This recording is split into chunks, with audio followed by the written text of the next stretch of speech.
Hello दोस्तों, मैं हूं आपका दोस्त प्रकाश कुमावत। आज मैं आपके लिए बहुत ही एक अच्छी कहानी लेके आया हूं, जिस कहानी को सुनकर आप खुद हैरान में पड़ जाओगे। ये कहानी एक रूह कँपा देने वाली कहानी है। तो चलिए दोस्तों, शुरू करते हैं। बात है कानपुर की। कानपुर में एक बड़े बिजनेसमैन की बहू का कत्ल हो जाता है। कार में लड़की की लाश खून से लथपथ मिलती है, लेकिन घटना स्थल से पुलिस को कोई भी सुराग हाथ नहीं लगता है। कुछ दिनों बाद इस लड़की की एक डायरी सामने आती है, और यही डायरी उन कातिलों को सलाखों के पीछे पहुंचाती है। तो दोस्तों, बने रहिए वीडियो के अंत तक। ये कहानी आपको सोचने को मजबूर कर देगी कि आखिर इस कहानी में कातिल कौन है। तो चलिए शुरू करते हैं। बात है 27 जुलाई 2014 की। रविवार का दिन था। हर कोई मौज मस्ती के मूड में था। कानपुर शहर का बेहद पॉश इलाका।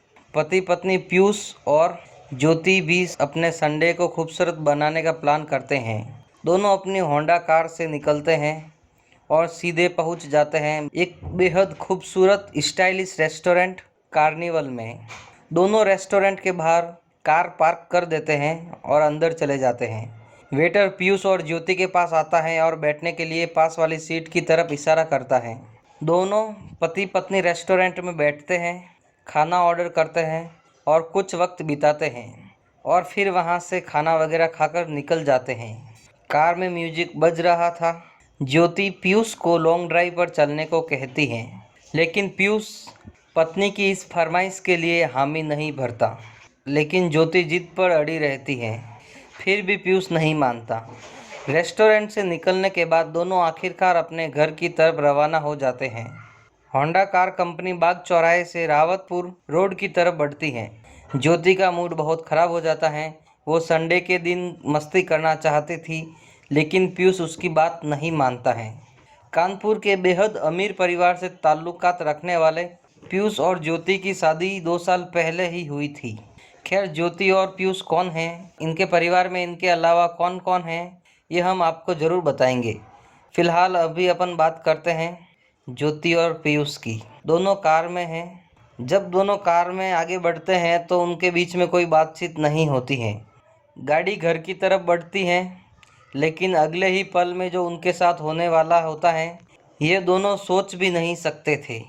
अचानक गाड़ी के सामने कुछ बाइक सवार आ जाते हैं और पीयूष की गाड़ी को रोक देते हैं। बाइक सवार पीयूष के साथ मारपीट करते हैं। ज्योति चीखती हैं, चिल्लाती हैं, लेकिन कोई वहां पर उनकी मदद के लिए नहीं आता है। लेकिन वो लोग ज्योति का मुंह बंद करवा देते हैं। उसके बाद वो पीयूष को सड़क पर छोड़कर वहां से कार लेकर फरार हो जाते हैं। वो ज्योति को भी अगवा कर ले जाते हैं। पीयूष कार के पीछे दौड़ता है, लेकिन कार थोड़ी ही देर में बहुत आगे बढ़ जाती है।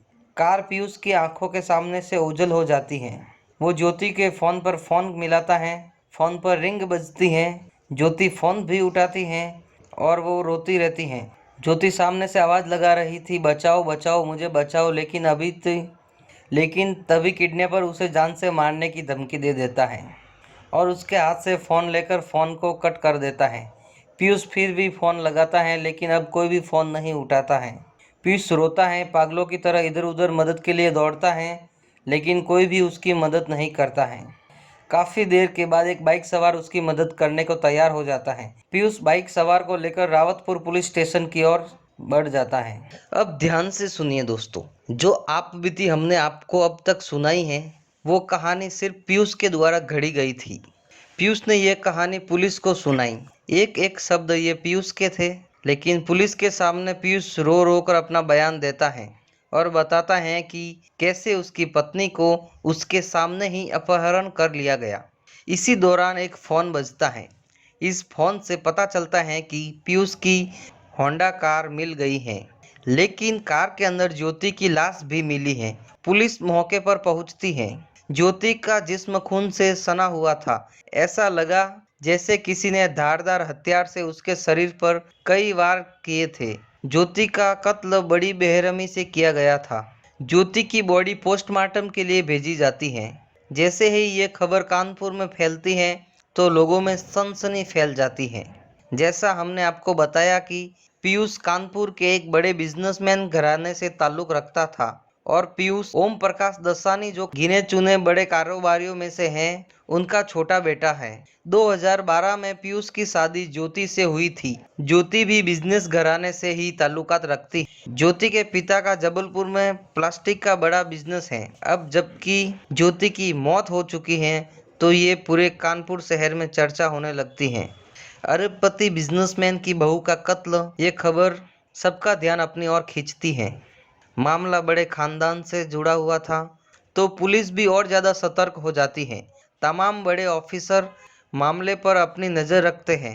कत्ल हुआ है ये तो साफ है, लेकिन किसने किया और क्यों किया, कैसे किया, ये अब तक साफ नहीं हुआ था। पोस्टमार्टम चल रहा था तभी पुलिस की नज़र पीयूष पर पड़ती है।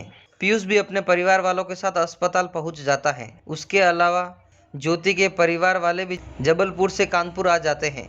पुलिस जल्द से जल्द इस मामले को सुलझाना चाहती थी, लेकिन कैसे सुलझाए? सिर्फ पीयूष के बयान के अलावा पुलिस के पास और कुछ सबूत नहीं था।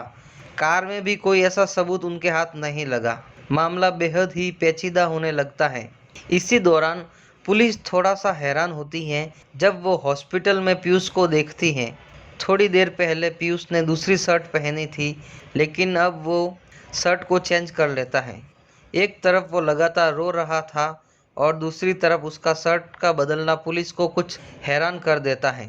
पुलिस इस बात पर भी हैरान हो जाती है कि जब किडनैपर्स ज्योति को अगवा करके ले गए तो पीयूष ने तुरंत पुलिस को फ़ोन करके सूचना क्यों नहीं दी, बल्कि घटना स्थल से महज 500 मीटर की दूर पर ही पुलिस चौकी थी। फिर क्यों पीयूष उस चौकी में नहीं गया? आखिर ऐसा क्या हुआ कि पीयूष ज्योति के अगवा होने के 1 घंटे बाद पुलिस के पास पहुंचा? पोस्टमार्टम में साफ हुआ था कि ज्योति का कत्ल धारदार हथियार से किया गया था। ज्योति के शरीर पर 17 बार हमला किया गया था ताकि किसी भी कीमत पर उसकी जान न बच पाए। पुलिस ने अपनी जांच जारी रखते हुए रेस्टोरेंट के सीसीटीवी फुटेज खंगाले। पीयूष आखिरी बार जहां पर पहुंचा था उसके सीसीटीवी फुटेज में पुलिस ने देखा तो दोनों वहां पर खाना खाते हुए नजर आते हैं, लेकिन जितनी देर वो खाना खाने के लिए बैठते हैं तो उन दोनों के बीच में कोई बातचीत नहीं होती है। पीयूष बार बार किसी से फोन पर बात करता है और मैसेज करता रहता है। पुलिस को यह साफ हो गया था कि इन दोनों के बीच में कुछ भी नॉर्मल नहीं है। चीजें वैसी नहीं थी जैसी पीयूष ने बताई है। ज्योति का मर्डर हुए 2 दिन ही हुए थे कि पीयूष के घर में बड़े बड़े लोगों का आना जाना शुरू हो जाता है। ज्योति का परिवार भी कानपुर में ही था। पूरा माहौल बेहद गमगीन था। करीब 2 साल पहले ही तो धूमधाम से दोनों की शादी हुई थी और अब ज्योति सबको छोड़कर जा चुकी थी। कौन था ज्योति का दुश्मन? कौन था खूंखार हत्यारा जिसने ज्योति को मौत के घाट उतारा? अब तक ये भी साफ नहीं हुआ था, लेकिन शक अब पीयूष पर भी गहराने लगा था। पुलिस ने पीयूष के कॉल रिकॉर्ड निकालने शुरू कर दिए। पीयूष के कॉल रिकॉर्ड निकाले तो उनको पता चला कि हत्या वाले दिन पीयूष ने एक नंबर पर 150 मैसेज किए थे। इसके अलावा पीयूष ने एक ही नंबर पर लगातार बात की थी। कॉल डिटेल से यह भी पता लगा कि वह नंबर पीयूष का और दूसरा कोई लड़की के नाम पर था। तो आखिर ये नंबर किसका था और पीयूष का इस नंबर से क्या कनेक्शन था? इस नंबर को चेक करवाया गया तो पता चला कि ये नंबर मनीषा नाम की एक लड़की का है, जो मनीषा कानपुर से ही है। मनीषा कानपुर के बिस्किट व्यापारी की बेटी थी। मनीषा के पिता का पीयूष के बिजनेस से भी कनेक्शन था। अब धीरे धीरे बात साफ होती जा रही थी। मनीषा के साथ पीयूष का एक्स्ट्रा मैरिटल अफेयर था। तो क्या मनीषा ने जलन के मारे ज्योति का कत्ल करवा दिया था? अब पुलिस के पास 2 नाम थे कत्ल की इस गुत्थी को सुलझाने के लिए, एक पीयूष दसनानी और दूसरा मनीषा माखीजा। दोनों बेहद ही बड़े घराने के बच्चे थे। ज्योति मर्डर केस न सिर्फ कानपुर में बल्कि पूरे देश में चर्चा का विषय बन गया था। हर कोई इस केस को जानने के बारे में बेकरार था। आखिरकार हत्या के तीसरे दिन पुलिस ने पीयूष और मनीषा माखीजा को गिरफ्तार कर ही लिया। दोनों को साथ बिठाकर ऐसी पूछताछ की कि दोनों टूट ही गए। पीयूष ही नहीं बल्कि मनीषा ने भी पुलिस के दबाव में धीरे धीरे सच उगलना शुरू कर दिया। आखिरकार उसने माना कि उसका और मनीषा का एक्स्ट्रा मैरिटल अफेयर था और इसी वजह से उन दोनों ने ज्योति की हत्या की थी। इस काम में पीयूष का साथ दिया था उसके ड्राइवर अवधेश और एक हाउस हेल्प रेणु ने। पीयूष ने अवधेश को ज्योति के नाम की सुपारी दी थी और अवधेश ने ही इस प्लान को अंजाम देने के लिए रेणु की भी मदद ली थी। मनीषा को पीयूष के पूरे प्लान की जानकारी थी। रेस्टोरेंट से भी वो मनीषा को पल पल का हाल बता रहा था। अब जान लीजिए उस दिन हकीकत में क्या हुआ था, क्योंकि अब तक जो बता गया वो पीयूष की ही कहानी थी। दरअसल जब पीयूष और ज्योति घर के लिए निकले तो उनके साथ ड्राइवर अवधेश और हाउस हेल्पर रेणु भी थी। रेस्टोरेंट से जब खाना खाकर वो लौटे तो पीयूष और ज्योति पीछे बैठे थे। अवधेश गाड़ी चला रहा था और बगल वाली सीट में बैठी थी रेणुका। कार रेस्टोरेंट से घर की तरफ बढ़ रही थी। तभी थोड़ा आगे बढ़कर अवधेश ने गाड़ी को रोक दिया, ज्योति पर चाकू से वार किया।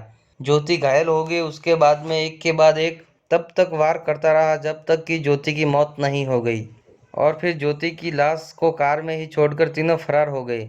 इसके बाद जो कहानी पीयूष ने बनाई वो तो आपके सामने ही है।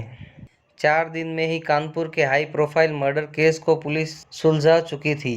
पीयूष, मनीषा, अवधेश और रेणु को गिरफ्तार कर लिया गया था।